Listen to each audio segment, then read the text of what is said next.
for Thursday, June the 6th. Red across the board. Dow down 216, Nasdaq down 43, S&P down 22, and Russell down 13. So this is a follow-through day from the previous day. I was looking for a little bit of a bounce, but yet the McClellan oscillator was about 84. We did get a little bit of a pop briefly, and the markets just continued to sell off again. We had some sell programs that hit the trading day during the course of the trading day, actually.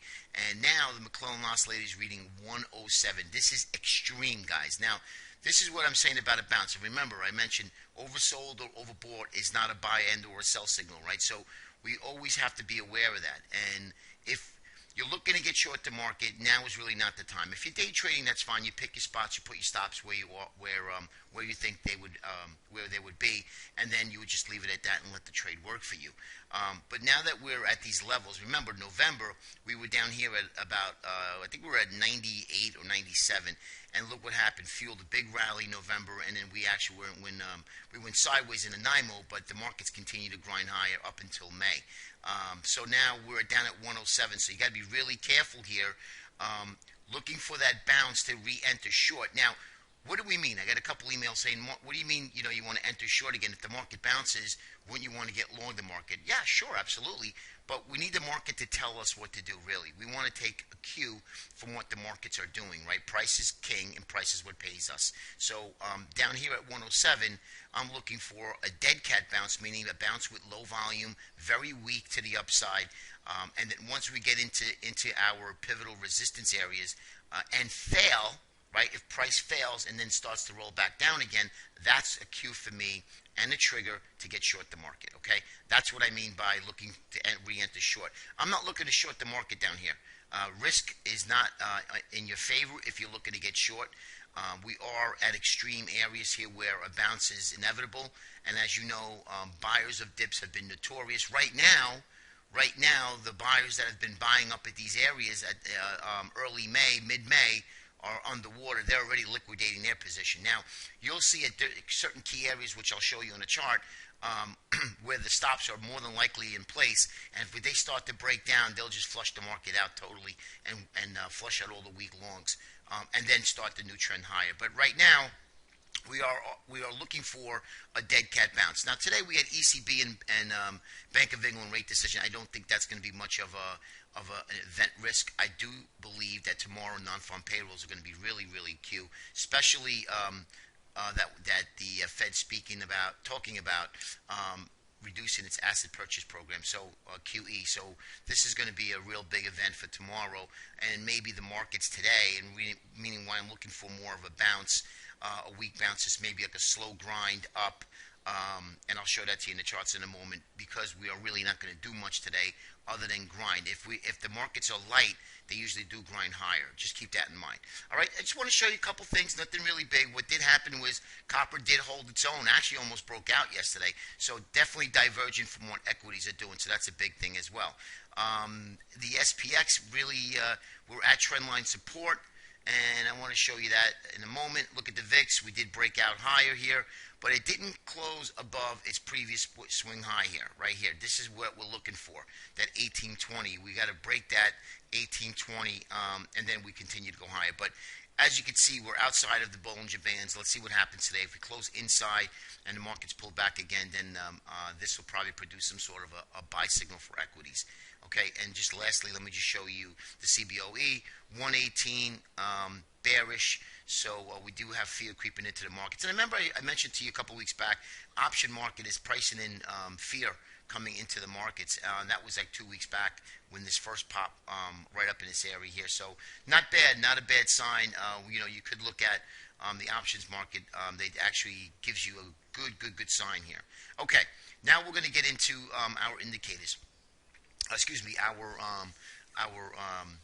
sectors. Now, what I'll show you is, prior to me getting into the charts, our head and shoulders pattern on our leader, which is the transports, are working, and that broke down hard and actually did break the 50-day moving average. Most of the other indices are going to, looks like, approach its 50-day moving average, where the S&P cash is really at its 50-day moving average.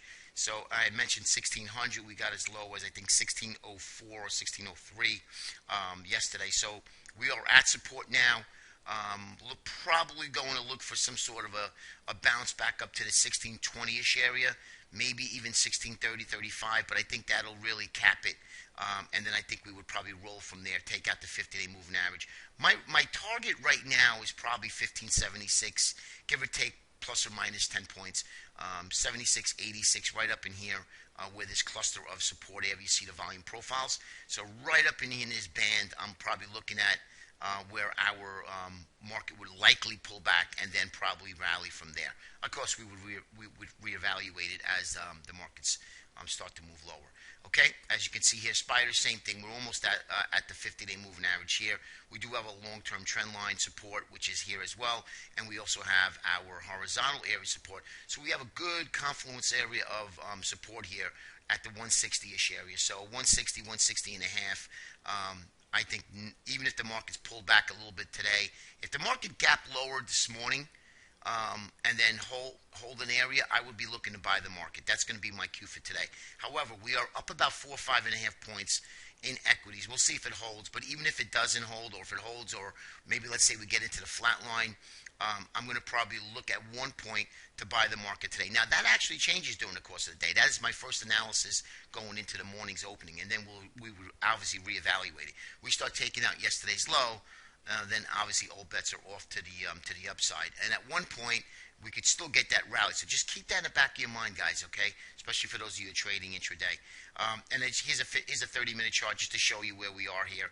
Broke this big area, 163.75. Even call it 164. We're at S2 and holding S2 right now. So a lot of selling yesterday.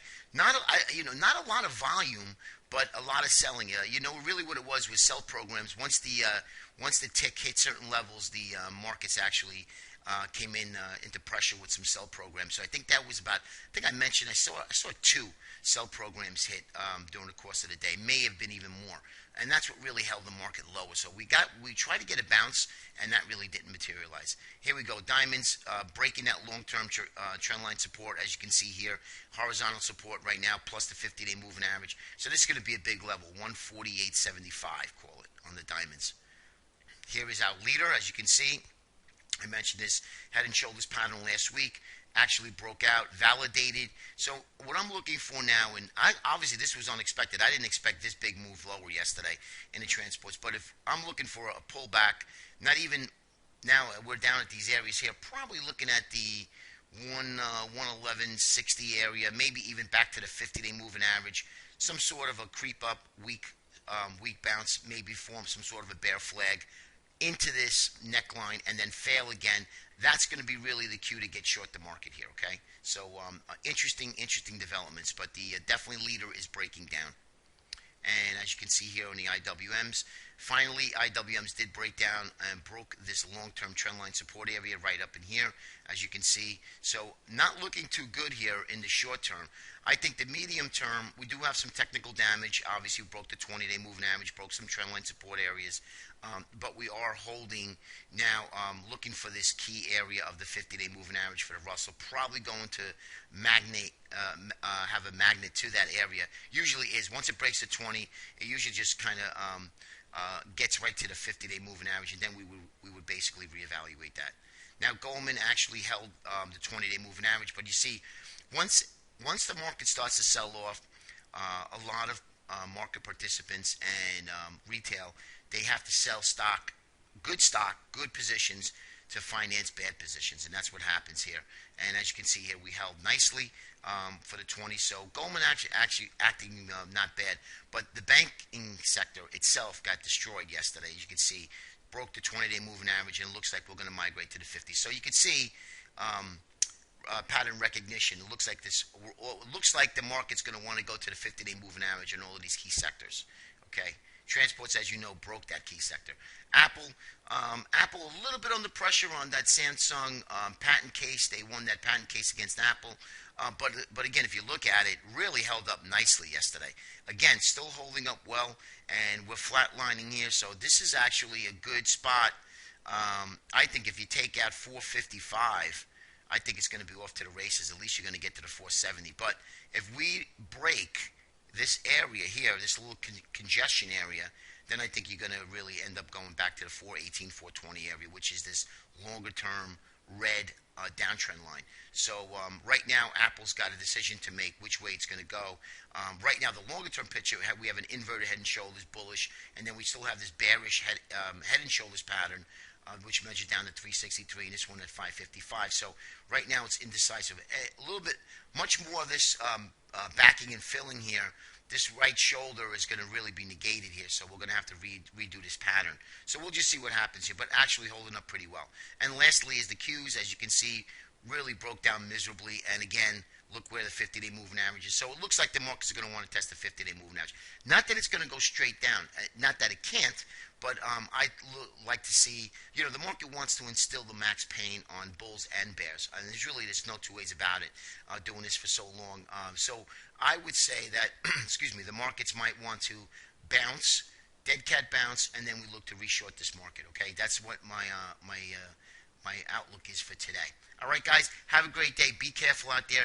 Make sure you use your stops. And also, please, if you don't see a trade, take a step back. Cash is a position. It's not a big deal.